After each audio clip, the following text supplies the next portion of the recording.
Hi friends, இது Tamil story box paradise நம்ம YouTube channel. இந்த சேனல்ல இருந்து நிறைய கதைகள் கொடுத்துட்டு இருக்கோம். கண்டிப்பா உங்களுக்கு பிடிக்கும். சிறுகதைகள், நாவல்கள், மர்ம நாவல்கள், கிரைம் நாவல்கள் எல்லாமே வந்துட்டு இருக்கு. கண்டிப்பா உங்களுக்கு பிடிச்ச மாதிரி தான் இருக்கும். எல்லா கதைகளும் கேட்கறதுக்காக நீங்க சப்ஸ்கிரைப் பண்ணிடுங்க, ஓகேவா? ஸோ இந்த வீடியோல கேட்கக்கூடிய கதை திரு சுஜாதா அவர்கள் எழுதிய வைரங்கள் கிரைம் த்ரில்லர் நாவல். அதனுடைய பகுதிகள் கேட்டுட்டு இருக்கோம். இப்போ அடுத்த பகுதியை இந்த வீடியோல கேட்கலாமா? அத்தியாயம் 11. உன்னிலம் இல்லை. ரத்தினம் சிகரெட்டை சட்டென்று எரிந்துவிட்டு தன் அக்காவை சந்திக்க ஓடினான். அதிகாலை வானம் அப்பொழுதுதான் வெளுத்து சிங்காநல்லூர் தூங்கி எழுந்திருந்தது. ரத்தினம் ஃபேக்டரிக்கு கிளம்ப இருந்தான். கூரை கடையில் 2 இடியாப்பம் சாப்பிட்டு விட்டு டீயில் பண்ணை தோய்த்து சாப்பிட்டு விட்டு ரத்தினம் அவளை போலத்தான் இருந்தான். அவளை விட சற்று கருப்பு கூட. 17 வயசு இருக்கும். பஞ்சாலையில் பேக்கிங் செக்ஷனில் வேலை. 200 சொச்சம் சம்பளம். கல்யாணத்துக்கு பெண் பார்த்து வைத்திருக்கிறான். அவளுக்கு பஞ்சு மிட்டாய் வர்ணத்தில் சேலை எடுத்து வைத்திருக்கிறான். என்னக்கா உடம்பெல்லாம் ஒரு மாதிரி, இதென்ன காயம், உளுந்துட்டியா? திலகம் அவனை அருகில் பார்த்த உடனே அழ ஆரம்பித்து விட்டாள். என்னக்கா பெரியசாமி அடிச்சிட்டாரா? இல்ல என்று தலையாட்டினாள். பின் என்னதான் ஆயிடுச்சு? வா வந்து உட்காரு. நான் இன்னைக்கு வேலைக்கு போல, உனக்காக வீட்டுல இருக்கேன். ஒரு கடிதாச்சு போட்டிருக்க கூடாதா? நானே ஊருக்கு வந்து கூட்டிட்டு வந்திருப்பேன்ல. முதல்ல உட்காருக்கா. இந்தா டீ சாப்பிடு. களைச்சு வந்திருக்க. ஃபர்ஸ்ட் பஸ்ல வந்தியா? திலகம் ஒரு வழியாக அழுது முடித்து விட்டு நடந்ததை சொன்னாள். மூக்கை ஒட்ட சிந்தினாள். தலையை முடிந்து கொண்டாள். ரத்தினம் ஒரே திக்கில் பார்த்து கொண்டே கேட்டான். தீர்த்து கட்டிடுறாந்தால. யார? சேட்டு பையன. எங்க இருக்காம சொல்லு. எங்க இருக்கான்னு தெரியாதுடா தம்பி.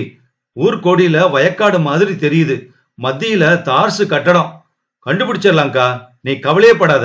கண்டுபிடிச்சு துண்டு துண்டா வெட்டி போட்டுறாந்தால என்று கத்தினான் ரத்தனம். வேண்டாண்டா, வம்புடாது. அவன் என்ன தொட்டி இழுத்தான், வேற ஒன்னும் செஞ்சிடல. அதுக்கே அவனை மாரியாத்தா கொண்டு போயிடுவா.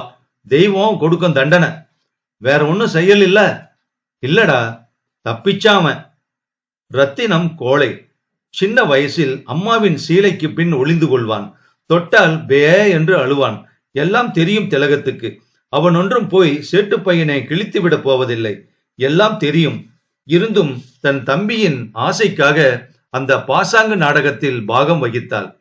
அவள் முதல் கவலை ஒரு ஆண் துணை. அப்புறம் விசாரித்து தன் கணவன் எங்கே இருக்கிறான் என்று கண்டுபிடிக்க வேண்டிய தன்னால் தனியாக இயலாத பொறுப்பு. ரத்னம், நடந்தது நடந்துருச்சு. முதல்ல அவர் எங்க அடைச்சு வச்சிருக்காங்கன்னே தெரியலடா. முதல்ல நெடுப்பாக்கம் போயிடலாம். அங்க போய் போலீஸ் ஸ்டேஷன்ல விசாரிக்கலாம். அவங்கதான் சொல்லுவாங்க. கவலைப்படாதக்கா, அவர் எங்க இருந்தாலும் கண்டுபிடிச்சு மீட்டு கொண்டு வந்துடலாம். 9 எக்ஸ்ரே எடுத்தார்கள். இழந்த ரத்தத்துக்கு பாட்டில் நிறைய ரத்தம் ஏற்றினார்கள். கை, கால், மார்பு பகுதி எல்லாம் சிம்பு வைத்து கட்டி ஒரு காலை தூக்கி மேலே ஏற்றினார். காதரே அடையாளம் கண்டுகொள்ள முடியாதபடி பல கட்டுக்கள். அவனுக்கு இன்னும் நினைவு திரும்பவில்லை. தாய் தந்தையற்ற அந்த அனாதை பையனை காப்பாற்ற ₹1,00,000 சாதனங்கள் இணைந்திருக்கின்றன. நிறைய படித்த டாக்டர்கள் அரை மணிக்கு ஒரு தடவை வந்து பார்த்தார்கள். அவன் கால்மாட்டில் தொங்கிய பழுப்பு சீட்டில் நிலைமை எழுதியிருந்தது. பெயர் மட்டும் தெரியவில்லை என்று எழுதியிருந்தது. பெரியசாமியா? யாரு? நம்ம ராளிமுக்கு டீ கடை பெரியசாமியா? அவர் தாங்க. அவன் நம்ம சப்ஜெயில தான் இருக்கான். குடிச்ச கேஸு. ஆமாங்க, கோயம்புத்தூருக்கு கொண்டுகிட்டு போயிட்டதா சொல்லிட்டாங்க. நான் கிடந்து அல்லாடினாங்க. கோயம்புத்தூர்ல ஒண்ணும் இல்ல, இங்கதான் இருக்கான். மாஜிஸ்ட்ரேட் கோர்ட்ல விசாரிச்சாங்க. ₹150 அபராதம் போட்டாங்க. பணம் இல்ல அவங்க கிட்ட. அதுக்கு பதிலா ஜெயில கிடக்கான். நீங்க பணம் கட்டிட்டு அழைச்சிட்டு போயிடலாம். அவங்க கிட்ட சொல்லி போடுமா, குடிச்சு தொலைக்க வேண்டாம்னுட்டு. நீங்க தான் அவர்கிட்ட சொல்லணுங்க. நான் சொல்லி அவர் கேட்கறவர் இல்ல. அப்புறம் உங்க கடைக்கு போய் சமீபத்துல பாத்தியா? இல்லீங்களே. ஏன், என்னாச்சு? போய் பாரு. திலகத்துக்கு புரியவில்லை. இருந்தும் அவள் மனதில் கொஞ்சம் ஆறுதல் இருந்தது. கணவன் இங்கேதான் நெடும்பாக்கம் ஜெயிலில் இருக்கிறான். கண்டுபிடித்தாகிவிட்டது. அக்கா, பணம் கட்ட வேண்டி வரும். கட்டிடலாம் என்று வளையலை உருவி கொடுத்தாள். ரத்தனம், இருக்கா, முதல்ல உன் அழகான புருஷனை போய் பார்க்கலாம் வா. பத்துக்கிட்டு வருது. பேசாம ஜெயிலேயே 1 மாசம் இருந்துட்டு வரட்டுமே. நான் காப்பாத்துறேன்க்கா உன்னை. என் புருஷன்டா அவரு. அவர் இல்லாம எனக்கு வேற எதுவுமே இல்லையே. இந்த பாழா போன குடிப்பழக்கத்தை மட்டும் அவர் நிறுத்திட்டா அவர் தங்கண்டா. ரத்னம், கோயம்புத்தூர்ல நடந்ததா அவர்கிட்ட சொல்ல வேண்டாம். வேலை வர்ற போது சொல்லிவிடுவேன் நானே. என்ன, சரி சரி, தாழ்வான ஓட்டு கட்டடத்துக்கு வந்து சேர்ந்தார்கள். அதுவே பெஞ்சு மாஜிஸ்ட்ரேட் கோர்ட். வாரம் ஒரு தடவையோ 2 தடவையோ வருவார் போல. இப்போது ஒரு குமாஸ்தா தான் உட்கார்ந்து இருந்தார். ஈட்டி ஈட்டியாக கம்பி கதவு. திண்ணையில் ஒரு குட்டி பெஞ்சு முன் உட்கார்ந்திருந்தவர் கண்ணாடியை துடைத்துக் கொண்டு திலகத்தை பார்த்தார். நீ அவன் பொஞ்சாதியா? ஆமாங்க. பணம் கட்டிடுறலா? ஆமாங்க. இந்த வளையலை விக்கணுங்க. இப்படியே நேரா போனா ஆச்சி கடைன்னு கேளு, அவ பணம் கொடுப்பா. தங்கம்மா? ஆமாங்க, எங்க அப்பாரு செஞ்சு போட்டது. அவரு எங்கங்க? உள்ள இருக்கான், பத்திரமா இருக்கான், கவலைப்படாத. காட்டுறேன் வா. அவனை பார்த்ததும் திலகத்துக்கு பிரவாகமாக அழுகை வந்து விட்டது. மகளை கட்டிக்கொண்டு அப்படியே உட்கார்ந்து கொண்டு அழுதாள். பெரியசாமி அவர்களை பார்க்காமல் தலை குனிந்து கொண்டான். என்ன இப்படி செஞ்சிட்டீங்க மாப்ள? மௌனம். நகையெல்லாம் வித்தாச்சுல்ல, 150 ரூபாய் அபராதம். ஏன் வரல இத்தனை நாள் என்றான் பெரியசாமி. உங்களை எங்க வச்சிருக்காங்கன்னே தெரியாம போயிருச்சு. அக்காலும் தனியா என்ன செய்யும் பாவம், சிங்கநல்லூர் வந்துருச்சு என்றான் ரத்தனம். இப்ப பணம் கொடுத்தாச்சா? ஆச்சு, இதோ ஆச்சு. திறந்து விட சொல்லு, பசிக்குது எனக்கு. மனோகரி அவனை நோக்கி ஓடியது. பெரியசாமி அதை வாங்கி தூக்கி கொண்டு சற்று நேரம் அழுதான். நிறைய தாடியும் சிக்கலான தலைமயிருமாக பெரியசாமி லபக் லபக் என்று சாப்பிடுவதையே பார்த்து கொண்டிருந்தாள் திலகம். மூக்கை உறிஞ்சினாள். அக்கா மறுபடியும் அழப்போறியா? எல்லாம் ஊருக்கு போய் வச்சுக்கலாம். என்னாடி மனோகரி சிரிக்குது பாருக்கா. பெரியசாமி இன்னும் சாப்பிட்டு கொண்டிருந்தான். அவளை நிமிர்ந்து பார்க்கவே இல்லை. 2 மணி பஸ் பிடித்து அவர்கள் மறுபடியும் ராளிமுக்கு வந்தார்கள். மரத்தடியில் அவர்களை இறக்கி விட்டு விட்டு புழுதி பறக்க பஸ் என்றதும் அந்த படலம் அடங்க காத்திருந்தார்கள். வா திலகம், வீட்டுக்கு போலாம் என்றான் அவன். அங்க பாருங்க என்றாள் அவள். பெரியசாமி திடுக்கிட்டான். எங்கே அவன் வீடு? எங்கே அவன் டீ கடை? எங்கே அவனோட நிலம்? எல்லாவற்றையும் ஒட்டுமொத்தமாக சேர்த்து வேலி போட்டிருந்தது. ஏய் ஏய், யார் அவன் என் கடையில என்று சத்தமிட்டு கொண்டே வேலிக்கு வந்தான். கடை அவசரமாக இடிக்கப்பட்டிருந்தது. டீ பொருட்கள் எதையுமே காணவில்லை. அடுப்பு இடித்திருந்தது. அருகில் செல்ல முடியாதபடி வேலி, வின் என்ற வேலி. நீ வாரப்போ வீட்டை பூட்டிக்கிட்டு வந்தியா? ஆமாங்க, பூட்டி பலகையெல்லாம் நவத்தி வச்சுட்டு தான் வந்தேனுங்க. ஆத்தாடி, இந்த அநியாயம் உண்டா? நம்ம உடமையெல்லாம் எங்க கிடக்குது பாரு. மரத்தடியில் அவன் சொத்தெல்லாம் கொண்ட தகர பெட்டி கிடந்தது. உடைந்த கண்ணாடி சீசாக்கள் கிடந்தன. யார் இப்படி செஞ்சிருப்பாங்க என்று பதறினாள் திலகம். எல்லாம் அவங்கதான். நிலத்தை விலைக்கு கேட்டாங்கல்ல, தரமாட்டேன்னு சொன்ன, அதுக்கு பதிலா புடுங்கிக்கலாம்னு பாக்குறாங்க. அது எப்படி? நிலம் நம்மதில்ல என்றான் ரத்தனம். நம்மதுதான், பத்திரம் இருக்குதுல்ல. பெரியசாமிக்கு திகீர் என்றது. பத்திரம்? பத்திரத்தை கிழித்து போட்டிருப்பார்களோ? பத்திரத்தை எங்கே வைத்தேன்? பெட்டியில் தானே. திடீரென்று ஞாபகம் வந்தது. பத்திரம் பெட்டியில் இல்லை, நெடுப்பாக்கத்தில் ஒருத்தரிடம் கொடுத்திருக்கிறான். அவரிடம் 300 ரூபாய் கடன் வாங்கிய போது திருப்பி தரும் வரை வைத்துக் கொள்ளுங்கள் என்று கொடுத்தது. இப்போது எவ்வளவு நல்லதா போச்சு. அப்பாடா, இருட்டுறதுக்குள்ள இவங்களை விரட்டல. என் பேரு பெரியசாமி இல்ல. அடிதடி வேண்டாங்க, இப்பதான் ஜெயிலுக்கு போய் வந்திருக்கீங்க என்று பதறினாள் அவள். முண்டம், நம்ம உடமையெல்லாம் பறி போயிருச்சு. நிக்க நிழல் இல்ல, தெரியுமில்ல. சிங்கநல்லூர் திரும்பி போயிடலாங்க, வாங்க. பேசுறத பாரு. நம்ம நிலத்துல நம்ம வீட்டுல உரிமையே இல்லாத ஒருத்தன் வந்து குந்தி இருக்கான். விட்டுட்டே சிங்கநல்லூர் போறதா? பெரிய தனக்காரர், மணியம், கவுண்டர் என்று பற்பல பெயர்களில் அழைக்கப்பட்ட நல்ல முத்து திண்ணை பூரா உட்கார்ந்திருந்தார். அவருடைய கரு மீசை காற்றில் பிசிறாக ஆடியது. நெற்றி பொட்டில் 1/4 இன்ச்சு குறுக்களவுக்கு மச்சம், கழுத்தில் கொட்டை பாக்கு, புஜத்தில் மணிக்கயிறு, பெரிய லவுட் ஸ்பீக்கர் குரல். இப்ப என்ன சொல்ற பெரியசாமி? ஐயா, பத்திரம் பாத்தீங்கல்ல? ஆமா, அந்த நிலம் என்னது தானே, சந்தேகம் இல்லையே. நிலம் ஒண்ணுதுதான், அந்த நிலம் தானான்னு சந்தேகம். புரியலீங்க, புரியற மாதிரி சொல்லுங்க. இத பாரு பெரியசாமி, இந்த பத்திரத்துல உள்ளபடி உன்னோட நிலத்தினுடைய சர்வே நம்பர் 178 கீழே 2 கீழே 3. சர்க்கார் நிலம் முச்சூடும் கணக்கா சர்வே பண்ணி துப்புரவா நம்பர் எழுதி ரெக்கார்டுகள் வச்சிருப்பாங்க. அதுபடி ராளிமுக்குல உன் டீ கடை இருக்கிற நிலம் ஒண்ணுது இல்ல, நெடுப்பாக்கம் பஞ்சாயத்தை சேர்ந்தது. என்னங்க இப்படி சொல்றீங்க? அப்ப இந்த பத்திரத்துல உள்ளது? நான் 20 வருஷமா அங்க இருக்கேன். இது வரைக்கும் ஒருத்தரை என்கிட்ட வந்து பெரியசாமி இது உன் நிலம் இல்லைன்னு சொன்னதில்ல. வரிப்பணம் கட்டி இருக்கேன், அப்ப சொல்லல எதுவும். இப்ப அந்த சேட்டு வந்து கேட்டதும் தான் மாத்தி சொல்றீங்களே, இது நியாயமா? இது வரைக்கும் ரெவன்யூ ரெக்கார்டுகளை ஒருத்தர் ஒழுங்கா பார்த்ததில்ல பெரியசாமி. உங்ககிட்ட எதுக்கு போய் சொல்லணும்? இப்ப மட்டும் என்னவா? இப்பதான் கோயம்புத்தூர்ல இருந்து ஒரு வக்கீல் ஐயர் வந்து எல்லாத்தையும் நோண்டி பார்த்தாரு. கலெக்டர் ஆபீஸ்ல இருந்து மண்ணை தோண்டறதுக்கு லைசன்ஸ் வாங்கி வந்திருந்தாரு. மண்ணை தோண்டவா? எதுக்கு தோண்டணும்? அது எதுக்கோ தெரியல. நான் தோண்ட மாட்டேனா? நிலம் உன்னது இல்லையே. பின்ன என் நிலம் எங்க? அது தள்ளி இருக்குது. 1 மைல் தள்ளி மேற்க இருக்குது. இத பாரு மேப்பு. பெரியசாமி புரியாமல் கட்டம் கட்டமாக இருந்த ப்ளூ பிரிண்டை பார்த்தான். மடித்து மடித்து அழுக்காக இருந்த அந்த வரைபடத்தை பார்த்தாலே அவநம்பிக்கையாக இருந்தது அவனுக்கு. அதன் மீது மணியக்காரரின் விரல் ஒன்று நகர்ந்து உட்புறமாக ஒரு இடத்தில் நின்று, இதுதான் உன்னோட நிலம் பெரியசாமி என்றார். இது எங்கிட்டல இருக்கு? சொன்னனே, மேற்க 1 மைல் தள்ளினாப்ல உள்ற. என்னங்க இது அக்கிரமம்? அங்க யாருங்க டீ குடிக்க வருவாங்க? அந்த பக்கம் எல்லாம் தரிசுங்க. அதை வச்சுக்கிட்டு நான் என்ன செய்யறதுங்க? பக்கத்துல ஒரு சொனை இருக்குது பெரியசாமி, நல்ல இடம்தான். இது வேண்டாங்க, எனக்கு என்னோட நிலத்தையே கொடுத்துருங்க.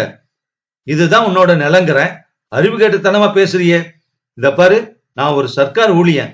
எனக்கு சப் ரிஜிஸ்ட்ராரு, ரெவென்யூ இன்ஸ்பெக்டரு, கலெக்டர் ஆபீஸ்ல இருந்து உத்தரவு வருது. உனக்கு இனிமே ஏதாச்சும் வேணும்னா கலெக்டர் ஆபீஸ்ல போய் கேட்டுக்க. அதுக்கு எவத்தால போகணும்? கோயம்புத்தூருக்கு. அங்க கலெக்டர் துரை இருக்காரு. சின்னவரு, புதுசா வந்தவரு. அவரை போய் கேளு. அவரு கூட ஒன்னும் செய்ய முடியாது. ரெக்கார்டு சுத்தமா இருக்கு. ஆமா, ரெக்கார்டு. பொட்டக்காளி பயலுக்கு எல்லாம். என்ன பெரியசாமி, வார்த்தை வளருதே. ஜெயில இருந்தது போதாதா? நீங்க வாங்க மாப்பிள என்று அழைத்து கொண்டு போனான் ரத்தனம். அட சின்ன பயலுகளா, உருப்படுவியலா? என் நிலத்தை உருவிக்கிட்டு புடுங்கிக்கிட்டீங்களே, நியாயமா அது? எங்க அப்பாரு நிலண்டா. எங்க அப்பாரு பாடுபட்டு உழைச்சி சொந்த காசுல வாங்கின நிலம். 5 ரூபா 10 ரூபாய்க்கு சொந்த பொண்டாட்டியை வித்துருவீங்களே. அடே அடே என்று தெருவெல்லாம் கத்திக்கொண்டே சென்றான் பெரியசாமி. அத்தியாயம் 12. இன்னும் சில சிக்கல்கள். கலெக்டர் ஆபீஸ் கட்டட மரநிழலில் பெரியசாமி, திலகம், மனோகரி மூவரும் நின்று கொண்டிருந்தார்கள். ரத்தினத்திற்கு லீவு கிடைக்கவில்லை. வெள்ளிக்கிழமை பெரியப்பாவுடன் வருவதாக சொல்லிவிட்டு சிங்கநல்லூர் திரும்பி போய்விட்டான். பலர் உள்ளே போய் வந்த வண்ணம் இருந்தார்கள். கலெக்டர் ஆபீஸ் கட்டடமே என்னுடையது என்கிற பாணியில் ஒரு நாய் தலையை உயர்த்தி விரைந்து கொண்டிருந்தது. சர்க்கார் கட்டடங்களில் தவிர்க்க முடியாத ஒட்டுண்ணிகள் உழவ கையில் பத்திரத்துடன் பெரியசாமி புரியாமல் விழித்தான். அங்குள்ள பலரை பார்த்தான். அவனுக்கு கலெக்டர் போலத்தான் அனைவருமே தோன்றினார்கள். கலெக்டரை அவ்வளவு சுலபமாக சந்திக்க முடியாது என்பதும் அவனுக்கு தெரிந்திருந்தது. மனோகரி அந்த நாயை சுவாரஸ்யமாக கண்களால் தொடர்ந்து கொண்டிருந்தாள். திலகம் தன் கணவனை கண்களால் தொடர்ந்து கொண்டிருந்தாள். ஷோக்காக சட்டை போட்டு படிய வாரின ஆசாமி ஒருத்தன் சற்று நேரம் இவர்களை கவனித்து விட்டு அருகில் வந்தான். என்னங்க, என்ன வேணும் என்றான். ஐயா, நான் கலெக்டரை பார்க்கணுங்க. பார்த்துட்டா போச்சு, என்ன விஷயம்? வாங்க, ஏன் நிக்கிறீங்க? வராந்தவள பெஞ்ச் போட்டிருக்குதுல்ல? இருக்கட்டுங்க. என்ன விஷயம் சொல்லுங்க. பெரியசாமி சற்று தயங்கி, என் நிலத்தை புடுங்கிக்கிட்டாங்க என்றான். அவன் தன் கைப்பையிலிருந்து சீப்பு எடுத்து ஒரு முறை வாரிக்கொண்டு ஒரு முறை அதை ட்ரிங் என்று வாசித்து விட்டு யாரு என்று கேட்டான். சீப்பை பேண்ட் உள்ளே செருகினான். நெடுப்பாக்கம் பஞ்சாயத்துலங்க. அது எங்க இருக்கு? நெடுப்பாக்கம் மேக்காலங்க. உன் சொந்த நிலமா? ஆமாங்க. அது எப்படியா? பத்திரம் கித்திரம் கிடையாதா? இருக்குதுங்க. அந்த கிரகம் ஏன் சொல்றீங்க? உன் நிலம் அங்க இல்ல, தள்ளி கிடக்குதுன்னு 2 அர்த்தமா சொல்றாங்க. தூரத்துல வேற இடத்த காட்டுறாங்க. அது தரிசுங்க. பத்திரத்தை காட்டுங்க பார்க்கலாம். அந்த இளைஞன் அதை வாங்கி ஒரு தடவை திலகத்தை கடைக்கன் பார்த்துவிட்டு தீவிரமாக தன் வாழ்க்கை பிரச்சனையே அதில் அடங்கி இருக்கிறது போல பார்த்தான். என்று பெருமூச்சு விட்டான். ஒரு காகிதம் இருக்குதா? இல்லைங்க. அவன் அங்கே இங்கே பார்த்து விட்டு தரையில் இருந்து ஒரு பஸ் டிக்கெட்டை பொறுக்கி தன் பையில் இருந்து பென்சில் எடுத்து பத்திரத்தில் இருந்து முக்கியமாக ஏதோ குறிப்பெடுத்து கொண்டான். சர்வே நம்பர் எழுதிக்கிட்டு இருக்கேன், இந்தாங்க பத்திரம், கொஞ்சம் இங்கே இருங்க, ரெக்கார்ட்ஸ் பார்த்துட்டு வந்துடுறேன் என்று அவன் கட்டடத்தின் உள்ளே சென்று மறைந்தான். பெரியசாமி காத்து கொண்டிருந்தான் அங்கேயே. இவர் ஆறு என்றாள் திலகம். தெரியாது திலகம். தெரியாம தான் இம்புட்டு பேச்சா? சிரித்தாள் திலகம். சுமாரு, கலெக்டருக்கு தெரிஞ்சவராட்டம் இருக்கலாம், இங்க வேலை செய்யறவராகவும் இருக்கலாம். உள்ள போயிருக்காரே, என்னதான் சொல்லுவான்னு பாப்போம். உள்ளே போனவன் நேராக காரிடாரை கடந்து கட்டடத்தின் பின்புறம் வந்து அங்கிருந்து வேலி வரை நடந்து மர நிழலில் வேலி ஓரம் இருந்த தற்காலிக கடையில் ஒரு கத்தரி சிகரெட் வாங்கி பற்ற வைத்து நிதானமாக புகைத்தான். காசு என்றாள் கடைக்கார பெண். இந்தா, நீ எங்க போற, நான் எங்க போறேன், மொத்தம் 65 ஆச்சு. 1 ரூபாய் ஆனதும் சொல்லி போடு கண்ணு என்று அவள் கன்னத்தில் தட்டினான். 12 வயசு பெண் கண்ணில் நிறைய மையிட்டு இருந்தாள். சிகரெட்டை குடித்து முடித்துவிட்டு அருகில் நின்றவரிடம் மணி கேட்டு கொண்டான். புறப்பட்டு திரும்பவும் பெரியசாமியிடம் வந்தான். ரெக்கார்ட்ஸ பார்த்தேன், பஞ்சாயத்துல செஞ்சது தப்புதான். பெரியசாமி முகம் பிரகாசமாகி பாத்தீங்களா என்றான். திலகத்தை பார்த்து கொண்டான். இருந்தாலும் ஆர்டர் போட்டிருக்குது இல்ல, நீங்க ஒண்ணு செய்யுங்க, எதுக்கும் அவங்க கொடுத்த நிலத்துல போய் டேரா போட்டுருங்க, குந்திக்குங்க, அங்கேயே கூடவே ஒரு மனு போட்டரலாம். கலெக்டருக்கு 15 நாள்ல ஆர்டர் வந்துடும், திரும்ப உங்க நிலத்துக்கு போயிடலாம். என்ன, மனு எங்க கிடக்கும்? எழுதி தரணும். யாரு? எனக்கு எழுத தெரியாதுங்களே, எல்லாம் நான் ஏற்பாடு செஞ்சு தரேன். அப்புறம் கொஞ்சம் தனியா வாங்க. தனியாக அவனை 10 அடி தூரத்துக்கு அழைத்து சென்று அவன் தோள் மீது கையை போட்டு 25 ரூபாய் எடுங்க என்றான். எதுக்கு? குமஸ்தாவுக்கு கொடுக்கறதுக்கு. அப்புறம் மனு டைப் அடிக்கணும்ல, எனக்கு 1 பைசா வேண்டாம். பெரியசாமி தன் சட்டை பையில் இருந்த பணத்தை எல்லாம் எண்ணி பார்த்தான். 24 தாங்க இருக்குது. அதை அப்படியே அந்த இளைஞன் பிடுங்கி வாங்கி கொண்டு மடக்கி பனியனுக்குள் உள்ள பையில் போட்டுக்கொண்டான். இன்னைக்கு தேதி என்ன? தெரியாதுங்களே. சரியா 26ஆம் தேதி ஆர்டர் கிடைச்சிரும். இங்க வந்து வாங்கிக்கிறியா, தபால் மூலமா அனுப்புறவா? உனக்கு அட்ரஸ் என்ன? அட்ரஸ் இல்லீங்களே, அதத்தான் புடுங்கிக்கிட்டாங்களே. ராலி முக்கல இருந்தேன். உன் பேர் என்ன சொன்ன? பெரியசாமி. பெரியசாமி ராலி முக்குன்னு போட்டா வந்துருமா தபாலு? தபாலுக்காரர்கிட்ட சொல்லி போடுறேனுங்க. என் கூட வா, மனு டைப் அடிக்கணும். பாரு. கட்டடத்தை விட்டு வெளியே வந்து சாலையை கடந்து தட்டி நிழலில் ஒரு புராதன ஆசாமியிடம் சென்று நின்றான். கலெக்டருக்கு ஒரு அப்ளிகேஷன் ஐயர. ராமையரு கோர்ட்ல இருந்தவரு, நல்ல ஸ்ட்ராங்கா அப்ளிகேஷன் அடிச்சு கொடுப்பாரு. இது பெரியசாமி, நிலத்தகராறு. உட்காருங்கம்மா, நிக்கிறீங்களே, சொல்லுங்க பெரியசாமி. பெரியசாமி தரையில் உட்கார்ந்து கொண்டு விசனமாக பேசினான். எங்க அப்பாரு நிலங்க, பூர்வீகமா வந்தது, 20 வருஷமா ஒருத்தன் கேட்டதில்ல என்று தான் நிலம் இழந்த கதையை சொல்ல ஐயரின் டைப்ரைட்டர் இயந்திரம் டக் டக் என்று இயங்க துவங்கியது. புரியாத ஆங்கில எழுத்துக்களில் கடைசியில் விரலில் மசி தடவி பதித்து வாங்கி கொண்டு, அப்ப நான் வரேன் பெரியசாமி, நீங்க ஒன்னுத்துக்கும் கவலைப்படாதீங்க பேசிக்கொண்டே அந்த ஐயருக்கு 2 ரூபாய் கொடுத்தான். மனுவை 8ஆக மடித்து பைக்குள் போட்டுக் கொண்டான். பெரியசாமி சற்றும் தீர்மானம் இல்லாமல், எதுக்கும் கலெக்டர் ஒரு தடவை பார்த்துட்டு பேசிட முடியுங்களா என்று கேட்டான். கலெக்டரா?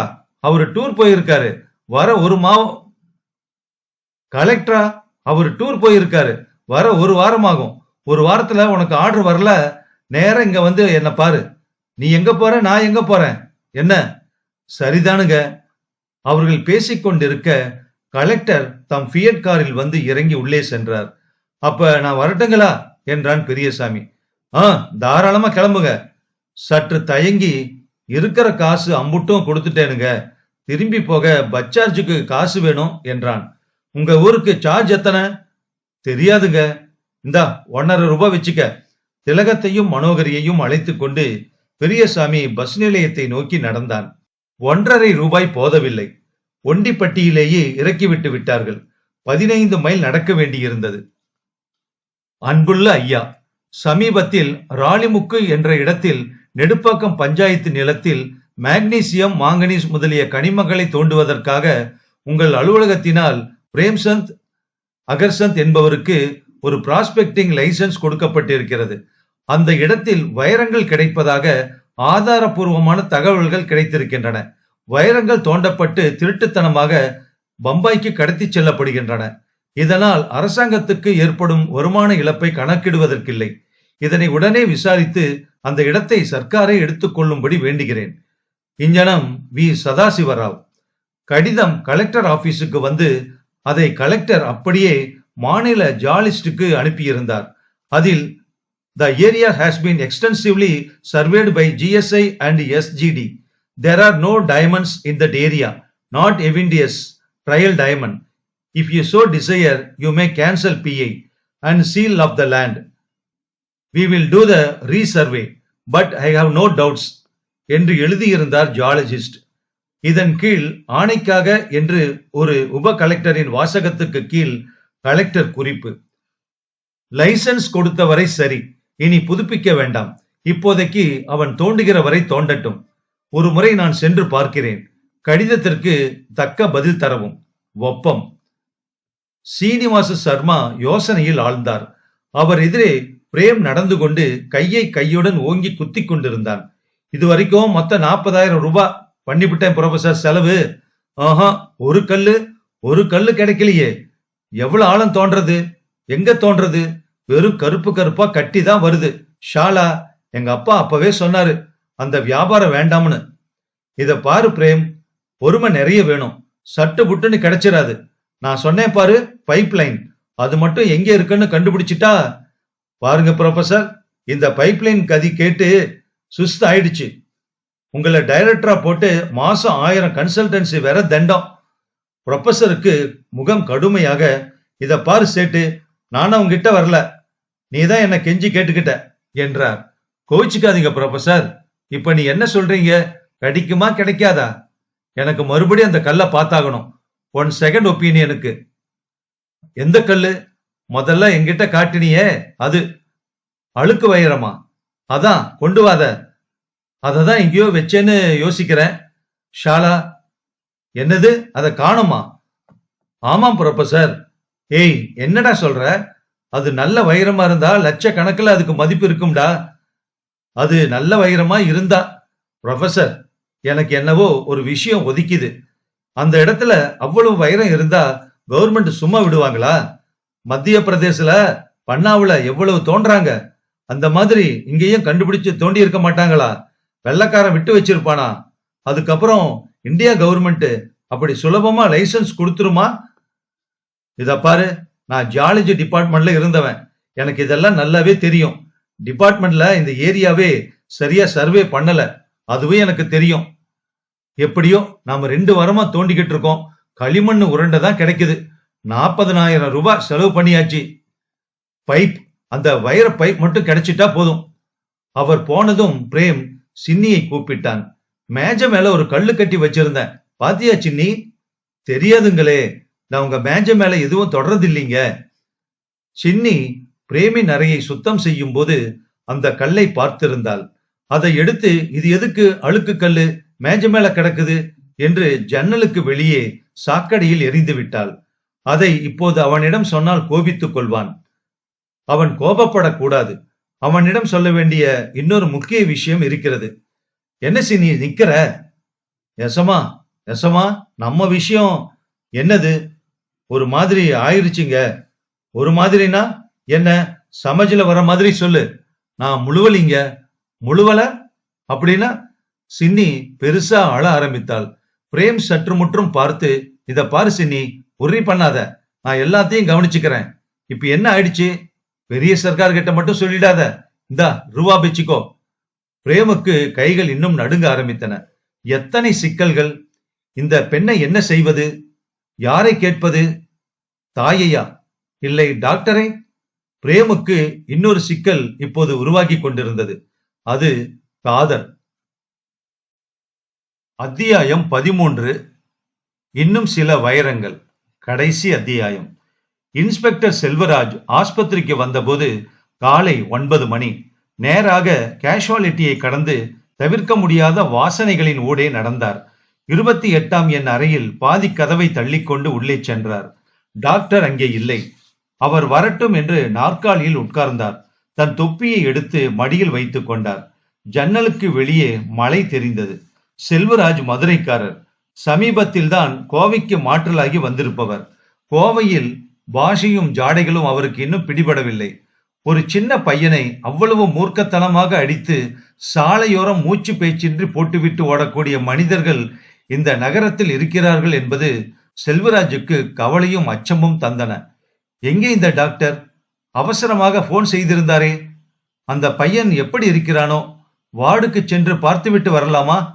இல்லை, டாக்டர் வரட்டும். காத்திருந்தார்.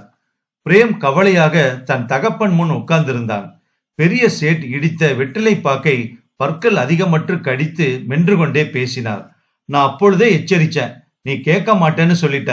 எல்லாம் புதுசான விஷயம். நமக்கெல்லாம் ஒத்து வராது. அதுல தலைய கொடுக்காத. நஷ்டப்படுவேன்னு சொன்னேன். இப்ப எத்தனை நஷ்டம் ஆச்சு? 46. ஒண்ணுமே கிடைக்கலையா? பிரேம் உதட்டை பிதுக்கினான். பேட்டா, 46 எல்லாம் பெருசல்ல. அதை ஒரு வருஷத்துல சம்பாதிச்சிடலாம். இதுல இருந்து நீ படிப்பின கற்றுக்கொண்டாயாங்கிறது தான் தெரிய வேணும் எனக்கு. பைப் லைன்னு சொல்றார் ப்ரொஃபசர் சீனிவாச சர்மா. பூமிக்கு அடியில ஒரு சரடு போல இருக்குமா. அது மட்டும் கிடைச்சிருச்சுன்னா வைரம் வைரம் வைரங்கள் தானா. நீ படிப்பினை எதுவும் கத்துக்கொண்டதாக தெரியவில்லை மகனே. சர்க்கார் தோண்டாத வைரமா? அவர்கள் விட்டு வைத்திருப்பார்களா? சர்க்காரிடம் இல்லாத சாதனங்களா? ஆமாம், அது இருக்கட்டும். முதல்ல நீ ஒரு அழுக்கு கட்டி காட்டினியே, அது எங்க? அத காணல. கிழவனார் நக்கலாக சிரித்து, நமக்கும் அதுக்கு ராசி இல்ல, போனா போகுது. எனக்கு பாக்கிடிக்க கல் அகப்பட்டதுன்னு நினைச்சேன். மகனே, நமக்கு புதுசா பிசினஸ் எதுவும் வேண்டாம். நீ ஒண்ணு என் சாம்ராஜ்யத்தை விஸ்தாரம் பண்ண வேண்டாம். இருக்கிறத ஒழுங்கா நடத்தினாலே 3 தலைமுறைக்கு போதும். பைப் லைனும் வேணாம், ஒன்னும் வேணாம். பிரேம் அவர் காலை தொட்டு நமஸ்கரித்து விட்டு கீழே இறங்கி வந்து தன் அறைக்கு சென்றான். சின்னி காத்து கொண்டிருந்தாள். என்ன சின்னி, எல்லாம் ரெடியா? அவள் மௌனமாக தலையாட்டினாள். எனக்கு பயமா இருக்கு தேசமா. பயமே கிடையாது. ஏன் பயப்படுற? 3 மணிதான் ஆகும்னு டாக்டர் சொன்னாரு. இந்தா, இத வச்சுக்க. நீ என்ன செய்யற? நேரே ஆட்டோ பிடிச்சி அந்த இடத்துக்கு 4:15 வந்துரு. நான் கார் எடுத்துக்கிட்டு வர்றேன். சாப்பிடாம வா. என்ன? இத பாரு, கவலைப்படாத என்று அவளை தன்பால் இழுத்து அவள் கையில் அந்த பணத்தை அமுக்கி கொடுத்தான். பெரியசாமி ஏதோ ஒரு மானசீக கடவுளை வணங்கிவிட்டு கடப்பாறையால் நிலத்தை முதல் கொத்தாக கொத்தினான். கட்டியாக, ஏறக்குறைய பாறையாக நிலம் எதிர்த்தது. பஞ்சாயத்துக்காரர்கள், ரெவென்யூ அதிகாரிகள் எல்லோரும் இப்போது இதைத்தான் அவன் நிலம் என்று காட்டுகிறார்கள். இந்த இடத்தில் இருந்து ராலிமுக்கு 1.5 மைலுக்கு மேல் இருந்தது. இந்த இடம் ஏறக்குறைய மலை மடியில் இருந்தது. கண்ணங்கரையில் என்று மண். அருகே சுனை இருக்கிறது. இருந்தாலும் இந்த இடத்தில் ஏதும் விளையும் என்று தோன்றவில்லை. முதலில் ஒரு கூரை வேண்டும். அவனும் திலகமும் மனோகரியும் நிற்க நிழல் வேண்டும். அதுதான் ஆதாரமான விஷயம். அப்புறம்தான் மற்றவையெல்லாம். அப்புறம்தான் வெவ்வேறு பாசங்கள், ஆசைகள் எல்லாமே நிழல் கிடைத்த பிறகுதான். மூங்கில் கம்புகள், பிளாச்சுகள், ஓலை கூரை, கயிறு, மண்வெட்டி, திலகத்தின் நகைகளை விற்றதன் மிச்சம் இருந்ததில் வாங்கி போட்ட சாதனங்கள். பெரியசாமி புதிய வீட்டில் புதிய முதல் மூங்கிலை நட்டான். அருகே 10 அடி தூரத்தில் திலகம் பள்ளம் தோண்டி கொண்டிருந்தாள். மனோகரி விளையாடி கொண்டிருந்தது. பெரியசாமிக்கு பட்டணத்து ஆசாமிகளை புரியவில்லை. ஒரு வாரத்தில் கலெக்டரிடமிருந்து உத்தரவு வரும் என்று அந்த ஆசாமி சொல்லி போட்டான். 10 நாளாச்சு, ஒன்றும் வரவில்லை. பஸ் ஏறி கலெக்டர் ஆபீஸுக்கு போய் தேடி பார்த்தான். அவனுக்காக மனு எழுதி கொடுத்த அந்த 25 ரூபாய் ஆசாமியை காணவில்லை. எதிரே டைப்படித்து கொடுத்த இடத்தில் வேறு யாரோ வெள்ளரிக்காய் விற்று கொண்டிருந்தார்கள். டைப்படித்து கொடுத்தவர் முகம் மறந்து போச்சு. அந்த 25 ரூபாய் ஆசாமியின் முகம் ஞாபகம் இருந்தது. ஆனால் அவன் பெயர் தெரியவில்லை. சொல்லி இருந்தான், மறந்து போய்விட்டது. யாரை பார்த்தாலும் அவன் சாயல் தெரிந்தது. கோயம்புத்தூர் பட்டணமே அந்த முகஜாடை நிறைந்த மனிதர்கள் நிறைந்ததாக இருந்தது. பேசாமல் கிடைத்த நிலத்தை ஒப்புக்கொண்டு அதில் பாடுபட வேண்டியதுதான். இந்த மட்டும் கொடுத்தார்களே, இது கூட இல்லை என்று சொல்லி இருக்கலாம் அல்லவா? திலகம் மண்ணை தோண்டுகையில் கடப்பாறை குத்தும் போது அவள் உள்ளே இருந்த ஆத்திரத்தில் எல்லாம் ஆழமாக பாய்ந்தது. இந்த குத்து பாழாய் போன தாசுக்கு, இந்த குத்து வாய்ப்பை இழந்த குடிகார கணவனுக்கு, இது என் கையை பிடித்து இழுத்த சேட்டு பையனுக்கு, இது என் மகளுக்கு பார்க்காத வைத்தியத்துக்கு. மனோகரிக்கு காதரின் வடிவம் மனதில் நிழலாடியது. அவன் ஆடினதும் பாடினதும் குரங்கு மாதிரி பண்ணி அவளை சிரிக்க வைத்ததும், ஆமாம், எங்கே அவன்? குழப்பமாக இருந்தது மனோகரிக்கு. அன்றைக்கு பந்தாடினதும் திடுதிப்பென்று அம்மா அவளை தரதரவென்று இருட்டில் பயமாக அழைத்து சென்றதும், பஸ்ஸில் போகும்போது அம்மாவின் மேல் ரத்தமும் அம்மா அழுததும், அப்புறம் அந்த பையன் என்ன ஆனான்? ஏன் அவனை இன்னும் காணவில்லை? ஏன் எல்லோரும் இங்கு வந்து விட்டோம்? அவன் எங்கே? எவ்வளவு கேள்வி வார்த்தை வடிவமற்று அவள் மனதுக்குள் ஏதோ ஒரு ஏக்கமாக, தாபமாக, ஒரு குறையாக இருந்தது. வருவான் என்கிற எதிர்பார்ப்பும் இருந்தது. டாக்டர் உள்ளே வந்து செல்வராஜை பார்த்துவிட்டு, ஓ வந்துட்டீங்களா என்றார். அந்த கேஸ் அனுப்பிச்சீங்களே 10-15 நாளைக்கு முன்னால என்று கேட்டார் டாக்டர்.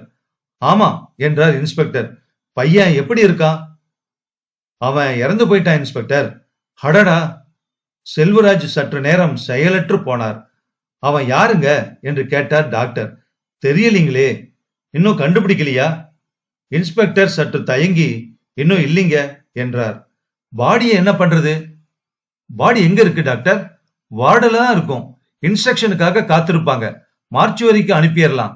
போஸ்ட்மார்ட்டம் ஒன்னு செஞ்சிடலாம். போலீஸ் கேஸ் பாருங்க. டாக்டர், அவன் எதனால செத்தான்? அடி, வேற ஒண்ணும் கிடையாது. யாரோ அவனை செம்மையா மிதிச்சிருக்காங்க. அடினா அப்படி ஒரு அடி. இது விபத்து இல்ல, வேற எதுவும் கிடையாது. கடுமையா அடிச்சு மண்டையில பட்ட பிரதான காயம். மூளைக்குள்ள ரத்த கசிவு. வாங்க போய் பார்க்கலாம். இருவரும் மௌனமாக நடந்தார்கள். இருவரும் மரணத்தை அடிக்கடி சந்தித்தவர்கள்தான். இருந்தும் இந்த சாவு அவர்களை கலக்கியது. சின்ன பையன் சார் என்றார் அனுதாபத்துடன் டாக்டர். அவனை இந்த மாதிரி அடிச்சவன் யாருன்னு கண்டுபிடிச்சா எனக்காக ஒரு சாத்துங்க அவனை இன்ஸ்பெக்டர் என்றார் கடுமையாக. வார்டில் மற்ற நோயாளிகளுக்கு கலக்கம் ஏற்படாமல் இருக்க காதரின் படுக்கையை சுற்றிலும் சக்கர திரை அமைந்திருந்தது. அதை தள்ளிக்கொண்டு டாக்டர் உள்ளே வர கூட செல்வராஜ் தயங்கி வந்தார். ஆக்சிஜன் குழாய்கள் பிடுங்கப்பட்டு ஒதுங்கி இருந்தன. கார்டியாக் மானிட்டர் ஓய்வெடுத்துக் கொண்டிருந்தது. எத்தனை கட்டுகள்! அவைகளின் மத்தியில் அந்த சிறுவன் கண்மூடி தூங்குபவன் போலத்தான் இருந்தான். முகத்தில் சாந்தியும் அமைதியும் தெரிந்தன. இறந்தவனே, நீ யார்? இன்ஸ்பெக்டர் செல்வராஜ் சற்று நேரம் அவனுக்காக முருகனை தியானித்தார். பையன் எதுவும் பேசவே இல்லைங்களா? இருங்க, கேட்டு சொல்றேன். நர்ஸ், ஸ்டாஃப் யாரு? வார்டு டாக்டர் இருந்தா கூட்டிட்டு வாங்க. வயதான ஸ்டாஃப் நர்ஸும் ஒரு இளம் டாக்டரும் வந்தார்கள். டாக்டர் முரளிநாதன், இந்த பையனுக்கு நினைவு திரும்பவே இல்லைங்களா?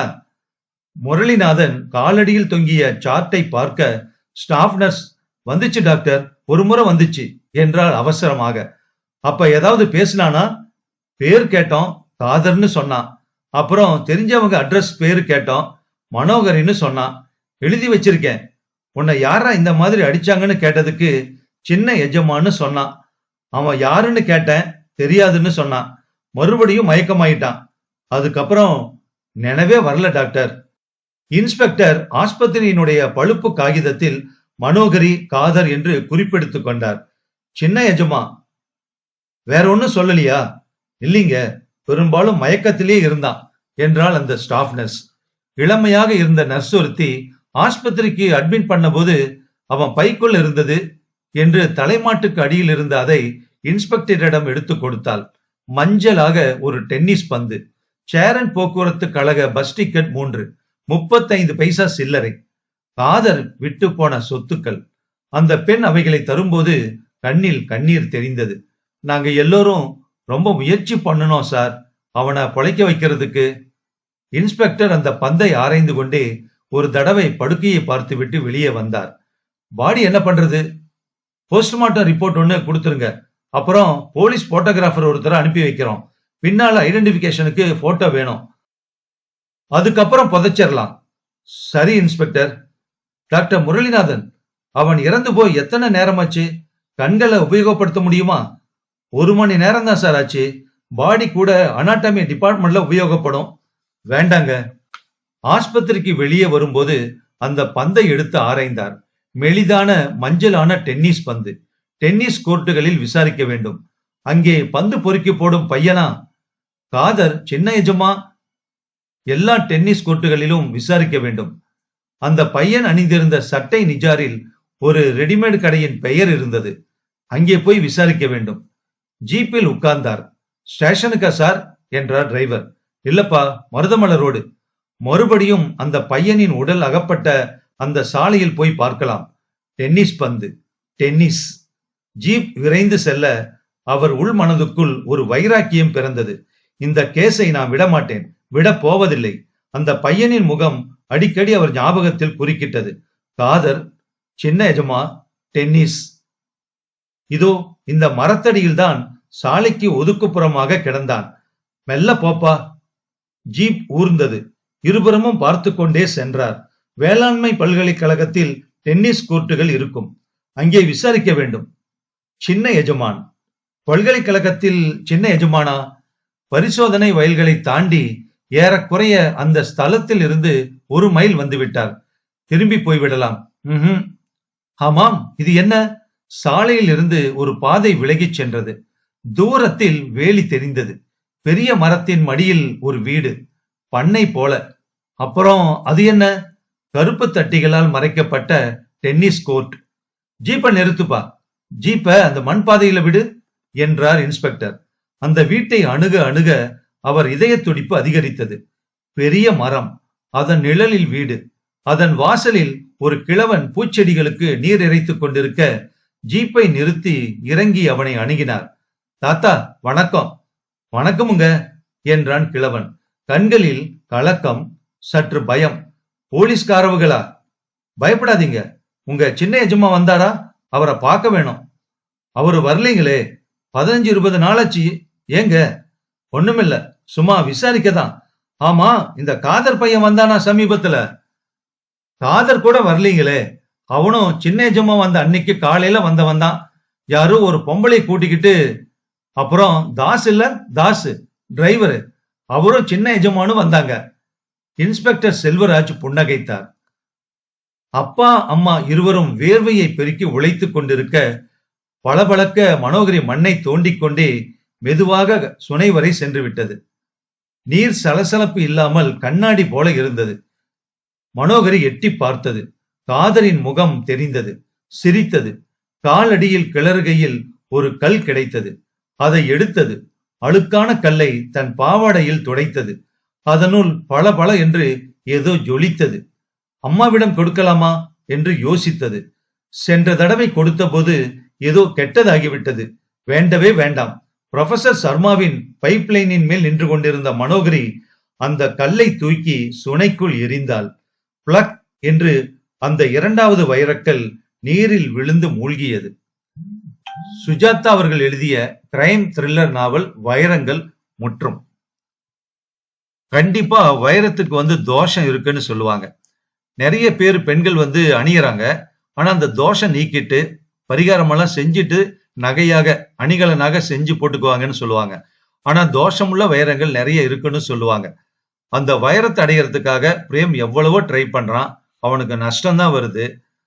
ஆனா அந்த வைரத்தை அடையாளம் காண முடியாம மனோகரி 2வதா கிடைச்ச அந்த வைரக்கல்லையும் சுனையில தூக்கி எறிஞ்சிடறாங்க. ஆனா யாருக்குமே உபயோகம் இல்லாம போயிட்டு இருக்கு. சோ அந்த கவர்மெண்ட் அந்த வைர சுரங்கத்தை கண்டுபிடிச்சு வைரத்தை வெட்டி எடுத்தாதான் அது நாட்டுக்கு பயன்படும். நல்ல ஒரு கிரைம் த்ரில்லர் கேட்ட ஒரு திருப்தி இருக்கு. இந்த கதை சம்பந்தப்பட்ட உங்க கருத்தை கமெண்ட்ல பதிவு பண்ணுங்க.